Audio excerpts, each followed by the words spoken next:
Sesaat lagi kita akan mengikuti embun pagi.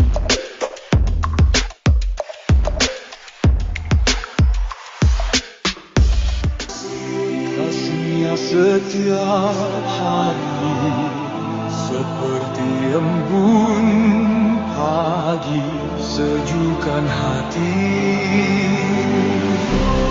Ucapkan syukur, Tuhan Yesus baik. Biar kita tahu perkataan yang baik. Tuhan sediakan kebutuhanku, Dia akan cukupkan semua yang ku perlu. Dia sembuhkan semua sakitku, berikan damai sejahtera yang lampaui akalku. Tuhan buka jalan, pimpin semua langkahku.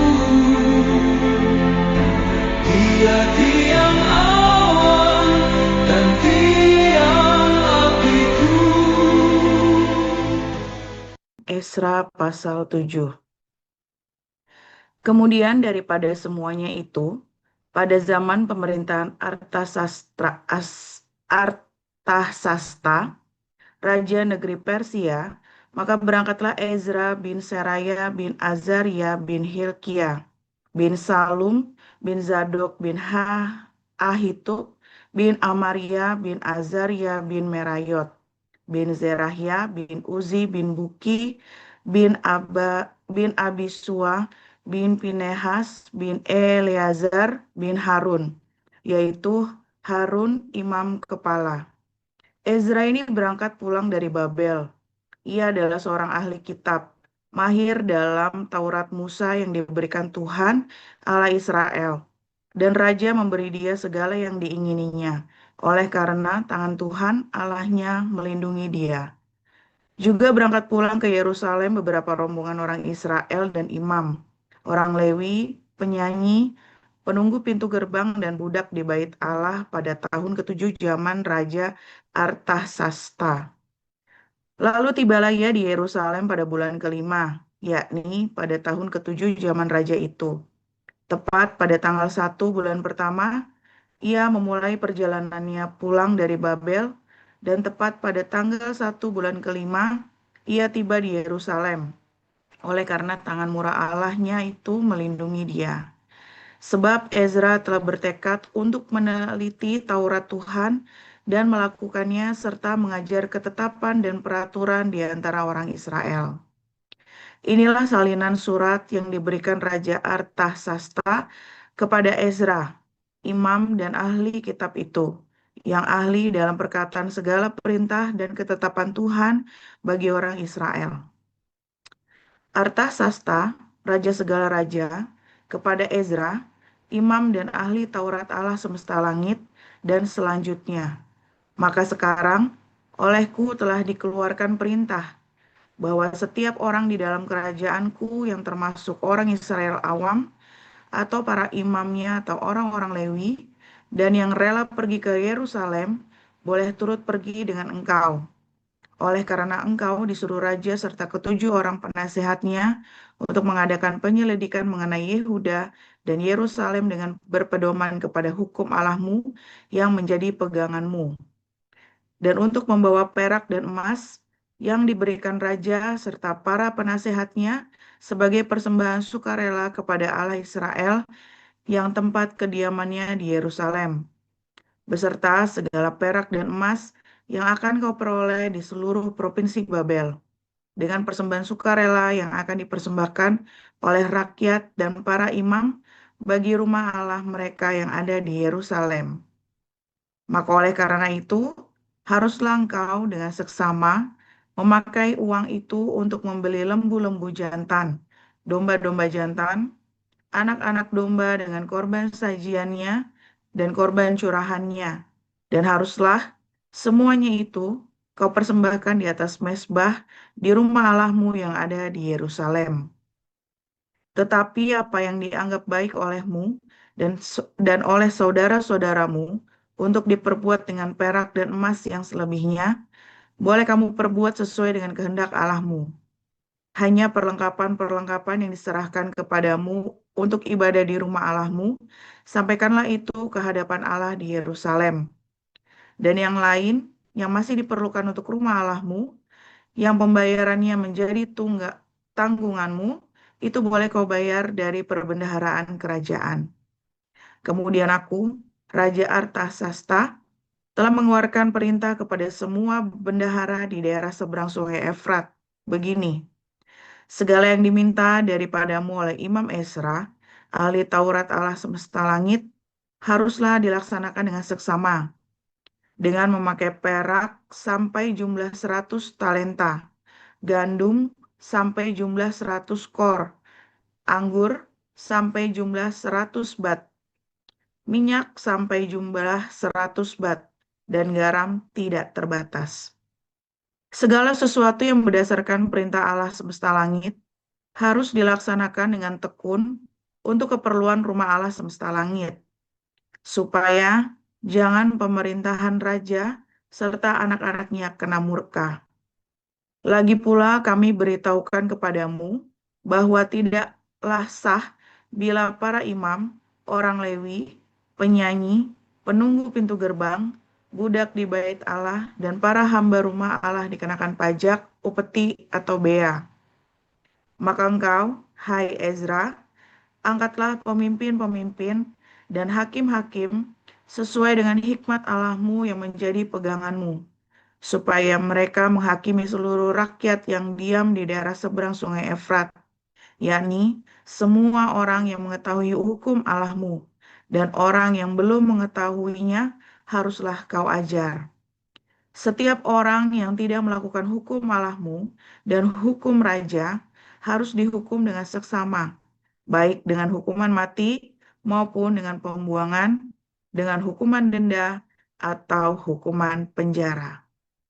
Terpujilah Tuhan, Allah nenek moyang kita, yang dengan demikian menggerakkan hati raja, sehingga ia menyemarakan rumah Tuhan yang ada di Yerusalem, dan membuat aku disenangi oleh raja dan penasehat-penasehatnya, serta segala pembesar raja yang berkuasa. Maka aku menguatkan hatiku, karena tangan Tuhan Allahku melindungi aku, dan aku menghimpunkan dari antara orang Israel beberapa pemimpin untuk berangkat pulang bersama-sama aku. Demikian. Filipi 2 ayat 1 sampai 30.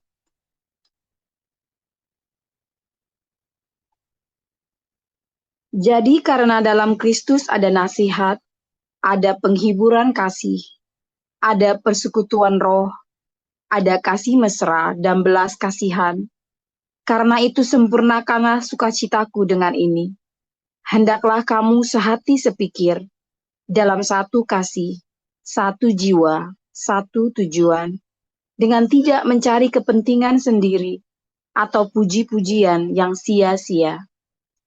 Sebaliknya, hendaklah dengan rendah hati, yang seorang menganggap yang lain lebih utama daripada dirinya sendiri. Dan janganlah tiap-tiap orang hanya memperhatikan kepentingannya sendiri, tetapi kepentingan orang lain juga.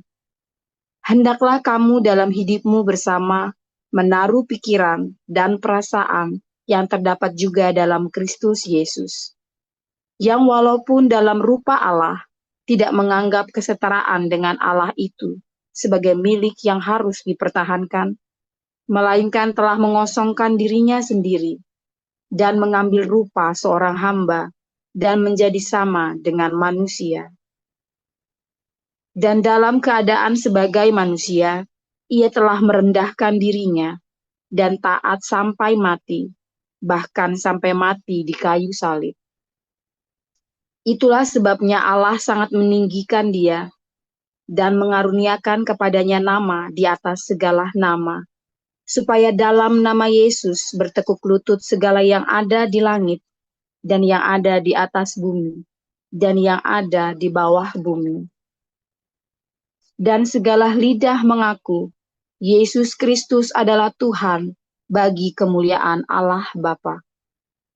Hai saudara-saudaraku yang kekasih, kamu senantiasa taat. Karena itu, tetaplah kerjakan keselamatanmu dengan takut dan gentar, bukan saja seperti waktu aku masih hadir, tetapi terlebih pula sekarang waktu aku tidak hadir. Karena Allah lah yang mengerjakan di dalam kamu, baik kemauan maupun pekerjaan menurut kerelaannya. Lakukanlah segala sesuatu dengan tidak bersungut-sungut dan berbantah-bantahan, supaya kamu tiada beraib dan tiada bernoda, sebagai anak-anak Allah yang tidak bercela di tengah-tengah angkatan yang bengkok di hatinya dan yang sesat ini, sehingga kamu bercahaya di antara mereka seperti bintang-bintang di dunia. Sambil berpegang pada firman kehidupan, agar aku dapat bermegah pada hari Kristus, bahwa aku tidak percuma berlomba dan tidak bersusah-susah. Tetapi sekalipun darahku dicurahkan pada korban dan ibadah imanmu, aku bersukacita, dan aku bersukacita dengan kamu sekalian. Dan kamu juga harus bersukacita demikian, dan bersukacitalah dengan aku. Tetapi dalam Tuhan Yesus kuharap segala mengirimkan Timotius kepadamu, supaya tenang juga hatimu oleh kabar tentang hal ihwalmu. Karena tak ada seorang padaku yang sehati dan sepikir dengan aku, dan yang begitu bersungguh-sungguh memperhatikan kepentinganmu. Sebab semuanya mencari kepentingannya sendiri, bukan kepentingan Kristus Yesus. Kamu tahu bahwa kesetiaannya telah teruji, dan bahwa ia telah menolong aku dalam pelayanan Injil, sama seperti seorang anak menolong bapanya. Dialah yang kuharap untuk kukirimkan dengan segera, sesudah jelas bagiku bagaimana jalannya perkaraku. Tetapi dalam Tuhan aku percaya bahwa aku sendiri pun akan segera datang. Sementara itu kuanggap perlu mengirimkan Epafroditus kepadamu, yaitu saudaraku dan teman sekerja, serta teman seperjuanganku yang kamu utus untuk melayani aku dalam keperluanku. Karena itu sangat rindu kepada kamu sekalian, dan susah juga hatinya, sebab kamu mendengar bahwa ia sakit. Memang benar ia sakit, dan nyaris mati. Tetapi Allah mengasihani dia, dan bukan hanya dia saja, melainkan aku juga, supaya duka cita jangan bertambah-tambah. Itulah sebabnya aku lebih cepat mengirimkan dia, supaya bila kamu melihat dia, kamu dapat bersukacita pula, dan berkurang duka citaku. Jadi sambutlah dia dalam Tuhan dengan segala sukacita, dan hormatilah orang-orang seperti dia. Sebab oleh karena pekerjaan Kristus, ia nyaris mati, dan ia mempertaruhkan jiwanya untuk memenuhi apa yang masih kurang dalam pelayananmu kepadaku. Haleluya, haleluya, firman Tuhan selalu baru setiap hari ketika kita menanti-nantikan Tuhan dengan penuh cinta, dengan penuh pengharapan, ya, dengan hati yang teguh. Jangan lupa berbuat baik, jangan lupa bersukacita, ya, mengucap syukur dalam segala pergumulanmu. Bilang terima kasih Yesus, terima kasih Yesus. Selalu bilang ya, terima kasih Tuhan kau baik. Saudara, live ini kita live Zoom ini kita broadcast juga di YouTube dan di Facebook saya, Joseph Paulusang, ya. Mungkin saya tidak bisa terima pertemanan, tapi Anda bisa follow saja Karena saya udah bingung, udah banyak sekali ya, saya bingung satu-satu ceklik ya, udah banyak yang saya kemarin udah nambah lagi 500 orang lagi, capek ya, klik, udah banyak lagi ya. Ya, ada batasnya cuma 5.000 ya. Nah, itu saya lama nggak periksa Facebook saya, jadinya nggak pernah periksa pertemanan ya, nggak taunya banyak sekali itu ya. Ada permohonannya ada berapa tuh, 3.500 atau 4.000 permohonan itu ya. Itu nggak. Minta maaf ya teman-teman ya, saya mesti cek satu-satu karena ada yang akunya cantik-cantik, ataunya tukang malak semua, saudara. Bahaya. Akunya cantik-cantik orangnya, nggak tuh ya bilangnya, kok apa kabar? Ya terus tiba-tiba, waduh, sing aneh-aneh saudara ya. Jadi saya kalau ada yang akun-akun aneh-aneh gitu, saya nggak mencurigakan, pokoknya nggak saya approve ya. Jadi aduh capek juga milihin satu-satu ya. Oke, anyway, saudara, Paskah Tuhan Yesus, ya. Paskah Tuhan Yesus ini sangat luar biasa sekali, saudara ya. Paskah yang merupakan puncak penggenapan semua karya cinta kasih dari Sang Pencipta, ya, saudara. Ya, tadi saya cerita ya di Koinonia di Den Haag tadi ya, saya cerita tentang orang tua gila, ya, orang tua pikun gila, udah umur 100 tahun saudara ya. Ya, geret anaknya pergi ke gunung mau disembelih saudara. Saya tadi bilang ya, kalau kamu dapat ngimpi suruh nyembelih anak, jangan berangkat saudara, itu bukan dari Tuhan. Saya nggak tahu kalau Anda berpikir terus Anda begitu bangga dengan Abraham disuruh nyembelih anak, saudara. Saya yakin saat itu Abraham itu sedang berdelusi, saudara, sedang ngimpi, kan ngimpi dibilangnya kan. Saya yakin Abraham itu saking zamannya itu kan zaman orang fanatik agama dengan sukot yang mistis. Dia ngelihat kenapa itu dewa-dewa lain minta anaknya. Dan saya yakin dalam mimpinya itu ke bawah tidur, ke bawah mimpi itu saudara suruh nyembelih Ishak. Tapi Tuhan baik ya saudara ya. Di atas gunung dia lihat itu domba ya. Kalau dia nggak lihat domba itu sembelih itu Ishak itu saudara. Saya yakin kalau nggak ada domba itu tetap disembelih. Ya, kalau dalam kitab Ibrani 11 itu ya, karena iman Abraham percaya Allah sanggup membangkitkan orang mati. Sekalipun saya percaya Allah sanggup membangkitkan orang mati. Ketika di dalam mimpi Tuhan suruh saya nyembelih anak saya, saudara, nggak akan tak sembelih, saudara. Nggak tahu bahwa ngimpi nedan nih. Saya mulai sakit jiwa ini. Hati-hati, saudara ya. Masalahnya sekarang banyak orang ngimpi dengar suara Tuhan, lalu dilakukan, suruh cerai sama lakinya, suruh cerai sama bininya, saudara. Mampus nggak lu, saudara? Banyak orang dengar suara Tuhan, ya. Yang aneh-aneh, yang tidak teruji, karena kepengen sekali ya suara Tuhan seperti apa. Nah, makanya ikutlah kelas profetik ya. Saya akan mencoba mensederhanakan.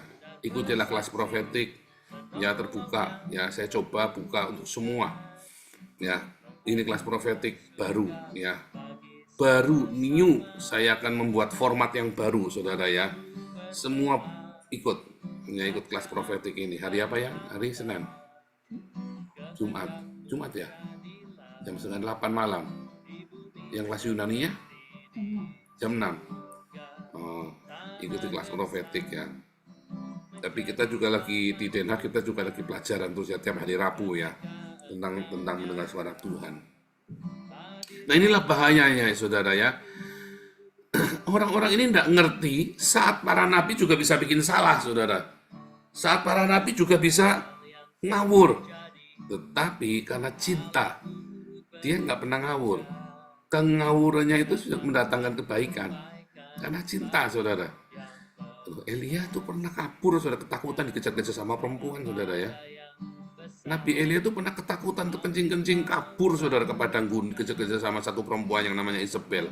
Ada perempuan NPD, posesif agresif, saudara ya. Sangean, saudara ya.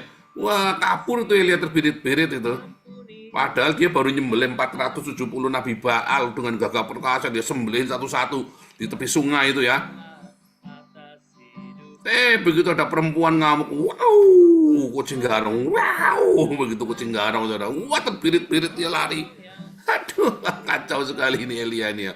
Baru nyembelih 470 orang dengan gagah berani nurung napi dari langit. Ada kucing ganong, wow, lah terbirit-birit. Puyeng saudara kamu ngeliatin Elia, saya sampai gedek-gedek. Saya kalau saya mencoba merekonstruksi. Saya kan kalau ada di dalam Alkitab itu kan saya coba rekonstruksi saudara ya. Andai saya ada di situ, saya lagi nonton saudara ya. Ini gedek-gedek ini Elia sama kucing garong aja terbirit-birit saudara ya. Kamu jangan pikir Daud itu, para nabi itu, jangan pikir itu para nabi itu orang yang sempurna, enggak saudara. Para nabi itu orang yang punya cinta, ya. Mereka bukan orang yang sempurna, tapi mereka orang-orang yang punya cinta. Mereka punya banyak sekali kesalahan, ya. Tapi mereka punya banyak cinta dalam hidupnya mereka. Paling tidak untuk orang-orang di sekelilingnya dia, ya. Itulah. Nah, saudara ya, sekarang kita masuk lagi. Jadi saudara, Paskah itu diawali dengan Abraham mau nyembelih anaknya Ishak itu. Itulah simbol Paskah pertama kali. Ya, ketika Abraham disuruh mengorbankan anaknya yang namanya Ishak dalam mimpinya dia, dalam kengawurannya dia, saudara. Mau dia nabi, mau dia orang hebat, saudara. Dia dengar katanya Tuhan nyuruh dia nyembelih anaknya. Cuman mimpi, saudara ya. Untuk cuman mimpi. Sampai tempat tujuan, dia lihat domba. Maka dia bilang, oh ada malaikat mencegah kita. Karena saya lihat domba. Di atas gunung Tuhan sediakan. Ya kan? Di atas gunung Tuhan sediakan. Banyak hal yang terjadi ketika kamu dengar, katanya mendengar suara Tuhan. Ya. Tetapi kamu mendengar suara Tuhan, bukan suara Tuhan yang kamu dengar. Abraham mendengar suara Tuhan karena cintanya dia. Kamu dengar suara Tuhan karena hawa nafsumu. Ilusimu menjadi rema, saudara. Oh, hati-hati, saudara. Suara Tuhan itu kan rema. Tetapi yang menjadi rema bukan firman Tuhan, bukan karena cinta, tetapi karena ilusi, delusimu yang menjadi suara Tuhan. Yaitu contohnya dosen kita tuh, Mas Ahmad Fauzi itu kan, dia nulis buku Agama Kesurupan, Nabi Kesurupan, Agama Schizofren kan. Ini dosennya Bu Ros ini. Ini belum sempat diajar sama si Ahmad Fauzi aja nih Bu Ros ini. Iya kan, kesurupan dia, saudara. Dia kerungon-kerungonan. Pateni. Masa hati-hati, saudara. Saya curiga ini lagi banyak orang di gereja sekarang lagi mengidap schizofren. Dikit-dikit dengan suara Tuhan, dikit-dikit dengan suara Tuhan. Iya kan? Nah, hati-hati, saudara ya. Oh, saya dengan suara Tuhan ya. Kita bikin komunitas, bikin apa, kamu pikir bukan suara Tuhan ini. Kita dengan suara Tuhan. Bedanya saya tidak kerungon-kerungonan. Nah, ya kan? Saya tidak kerungon-kerungonan, saya dengar ya. Hati-hati, saudara. Tetapi kemudian si Abraham tetap jalan ke Gunung Moriah. Ya, makanya namanya Moriah. Tadinya nggak tahu namanya apa. Tapi kemudian Abraham memberi nama gunung itu Moriah. Ya, di atas gunung Tuhan sediakan. Di dalam keputusasaanmu, saudara, kamu cari Tuhan. Di dalam pergumulan hidupmu, saudara, di dalam segala aspek hidupmu, dalam apapun, kamu cari Tuhan. Bisa salah, saudara. Tetapi kalau kamu cari Tuhan dengan cinta, dengan tulus hati, di atas gunung, Tuhan sediakan. Bukan masalah kamu salah benernya, tapi kamu itu dengan hawa nafsu, apa kamu dengan ketulusan hati mencari Tuhan? Kalau kamu dengan ketulusan hati mencari Tuhan, kamu akan menemukan. Di atas gunung itu Tuhan akan sediakan segala yang kau perlu, saudara. Di atas gunung Tuhan, El Shaddai, Allah gunung, saudara ya. Allah yang maha besar, makanya El Shaddai. Ya. Makanya Abraham memanggilnya El Shaddai. Ya. El Shaddai, Allah maha besar. Ya. Allah yang maha luar biasa. Ya, bukan cuma gadol ya. Gadol itu kan besar. Ini El Shaddai yang maha perkasa, maha besar, maha tinggi, maha kuasa. Ya. Itu El Shaddai. Nah, saudara, bagaimana kita bisa punya iman seperti Abraham ini. Di hari ini kita nggak perlu lagi mempersembahkan anak kita. Hati-hati ya Bu Ros ya, kalau tiba-tiba dibisiki, "Kowe anakmu patenan." Oh ya, hati-hati saudara, itu pasti kerungunan-kerungunan saatnya periksa dokter itu saudara. Ya ini Pak Apul gitu. Ayo Apul. Ada ekonya saudara. Patenan bocahmu kui, bunuh anakmu. Hati-hati saudara, ini saatnya Pak Apul periksa dokter kalau udah begitu saudara. Tanya sama dokter Vivina ya. Kok ada suara yang aneh-aneh. Saatnya hati-hati saudara, jangan nanti kebablasan kayak Ahmad Fauzi. Al-Quran disobek-sobek saudara sambil telanjang ya. Ya cerita dulu saya telanjang Al-Quran tak sobek-sobek saudara, karena bukunya jahat dia bilang ya. Dia dengar suara. Itu kan enggak sampai segitunya juga kali ya. Walaupun kita juga sepakat, cuma kan ya jangan begitu juga sampai telanjang di depan rumah ya, sampai sobek bret sampai mana-mana kertasnya itu ya. Sampai segitunya.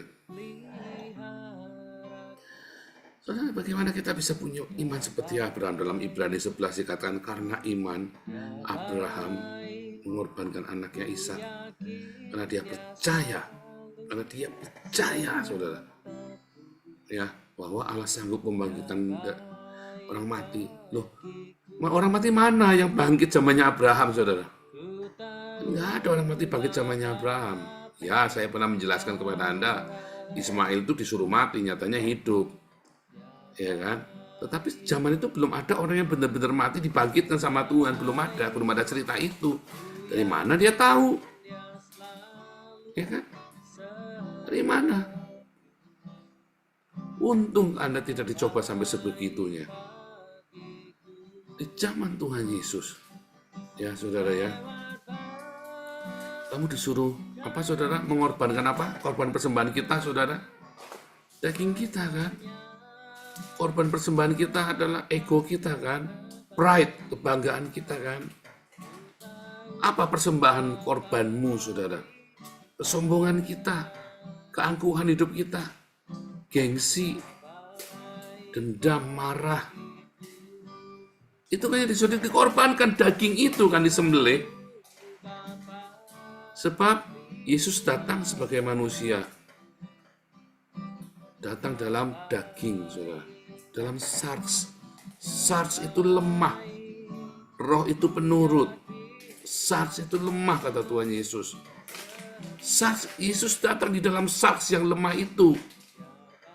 Buah dari daging, kalau kita ikutin kelemahan-kelemahan kita, kalau dipeluni, saudara, kalau diikutin, buahnya adalah apa? Pertengkaran, percideraan, percabulan, perzinahan, berhala, segala macam kedengkian. Ya, itu buah dari daging.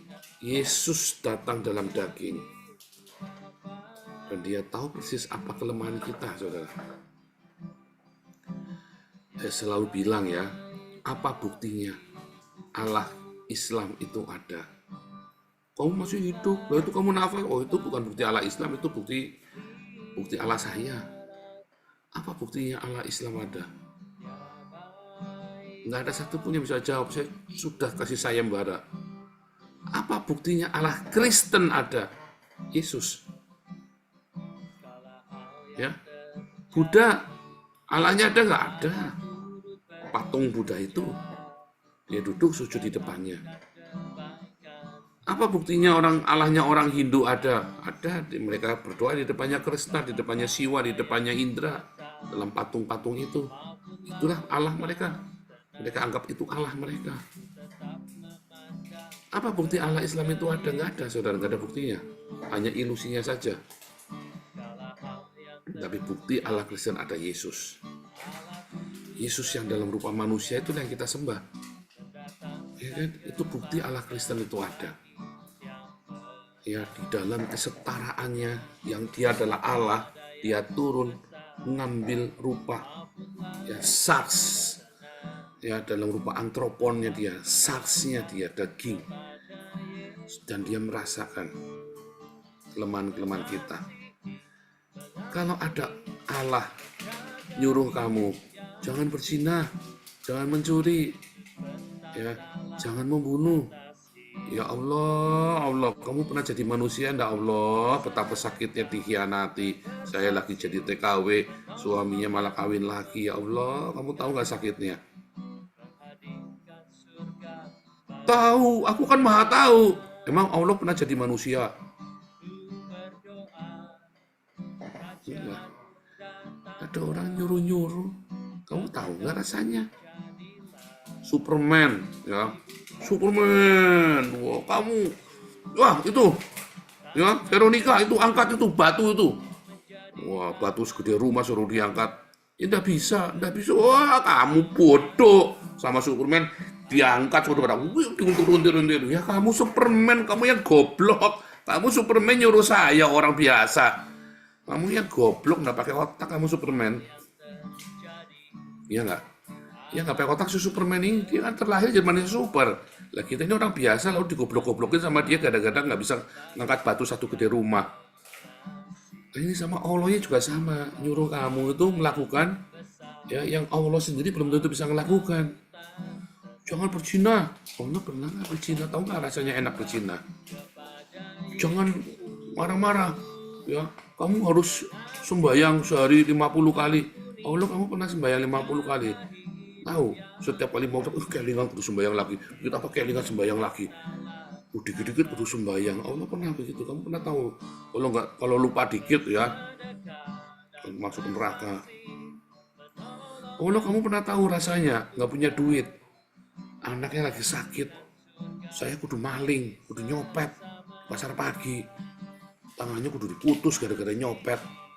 Kamu bilang Allah katanya nggak boleh nyopet, kalau nyopet tangannya diputus. Kamu pernah jadi manusia Allah, nggak punya duit.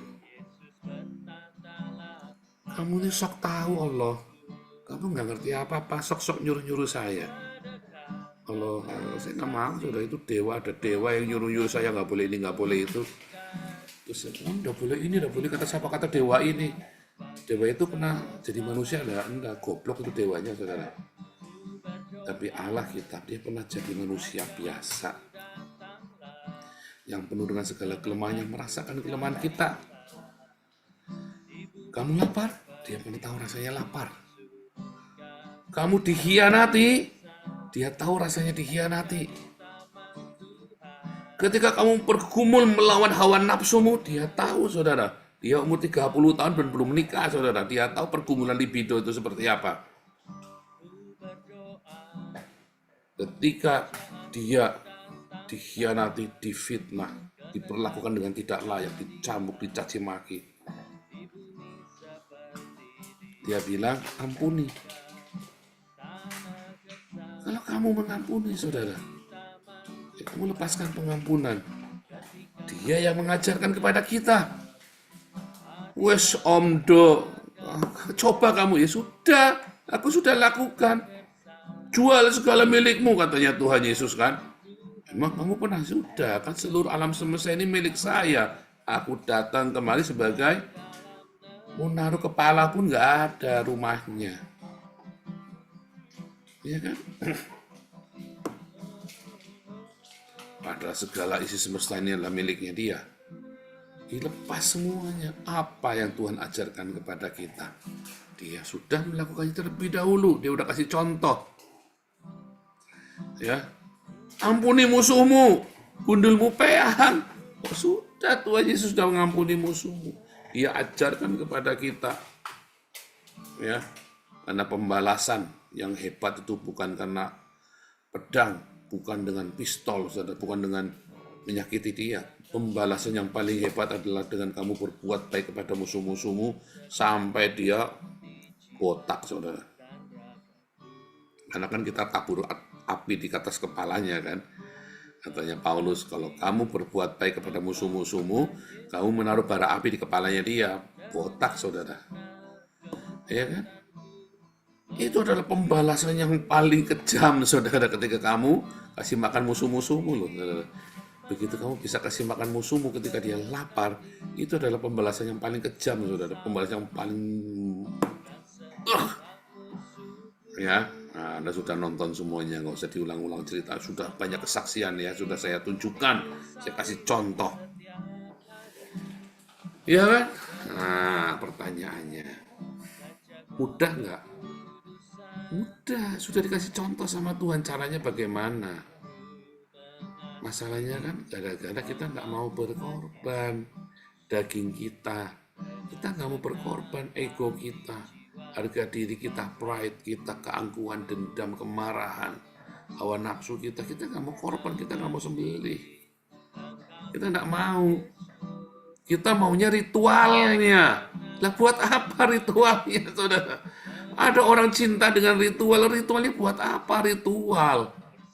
Buat apa kamu melakukan segala macam ritual kalau kamu istrimu ngomong salah dikit aja kamu tabok?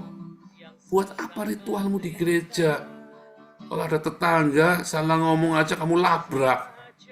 Buat apa ritual-ritualmu itu, saudara? Kalau kamu masih tersinggungan, ngantukan-ngentutan, saudara. Maksudnya kamu masih senggol bacok gitu ya. Buat apa segala ritual-ritualmu itu? Kalau kamu ternyata ya ada orang fitnah kamu sedikit aja, rasanya ubur-ubur, rasanya mau meledak, saudara ya. Buat apa kalau kamu masih menyimpan dendam di hatimu, semua ritual agamamu itu? Buat saya, buat apa? Saudara, mendingan saya nggak suka ritual, bodoh-bodoh amat nggak suka ritual. Tapi pokoknya kalau kita punya musuh kita ampuni. Ada orang lapar kita kasih makan, ada orang fitnah kita senyumin aja. Ada orang ngomong nggak bener tentang kita, ya emang gue pikirin, lu siapa? Ya kan? Nah itulah ya. Makanya kita di sini nggak ada ritual, kita nggak suka dengan ritual-ritual apapun. Ya, kita tidak merayakan perayaan-perayaan yang aneh-aneh, nggak ada tuh. Hari Paskah, Pentakosta, kenaikan Isa Al-Masih, turun Isa Al-Masih, apalagi nggak ada tuh, kita nggak pernah. Kita masa bodoh dengan begituan. Sebab semua perayaan itu hanya ada satu, ya, di dalam Paskah. Makna Paskah itu, ya, Pentakosta, makna Paskah, kenaikan Tuhan Yesus, dan Pentakosta, ya, dan kelahiran Tuhan Yesus. Semuanya itu hanya di dalam satu pekerjaan kita, saudara. Mengasihi, mengampuni, memberkati, bersahaja dalam hidup dan bersedekah setiap hari. Hanya itu, saudara, sesimpel itu saja hidup kekristenan itu. Dan jaga hidupmu di dalam kekudusan. Jangan sampai meleset, saudara. Pengorbananmu itu, korban bakaranmu itu ya hawa nafsumu, dagingmu. Kamu ya pagi-pagi gitu, ya pagi-pagi kamu, waduh, tetangga bikin masalah, jangan kamu labrak, kamu lepaskan pengampunan. Karakter ya, 12 karakter kerajaan Allah itu kamu harus punya. Setiap hari, saudara ya, kamu jaga hidupmu baik-baik dalam Tuhan. Itulah korban bakaran kita, saudara. Itulah korban bakaran yang Tuhan mau dalam hidup kita. Lah kalau kamu mau nyari ritualnya itu nyembelih anak, nanti saudara lama-lama kamu anakmu sembelih juga tuh. Ya kan, karena kamu hobi makin sulit ritual, makin bangga kamu melakukannya kan. Wah, kamu belum tahu ya, bikin di biara situ ritualnya. Kamu harus berlutut dari bawah sampai ke puncak, berlutut di kakimu tuh ya. Bangga, saudara, kalau sampai kamu bisa melakukannya, puas. Iya kan? Kamu dari bawah, itu mungkin ada 1.500 anak tangga. Kamu dari bawah berlutut sampai ke atas, lalu kamu sembah sujud kepada Tuhan. Kamu bangganya minta ampun, saudara. Saya bilang goblok, saudara. Habis itu turun, senggol bacok, ya kan? Betakas lah. Terus buat apa kamu jalan ritual itu? Ya, Kristenan, Tuhan Yesus ajarin kita.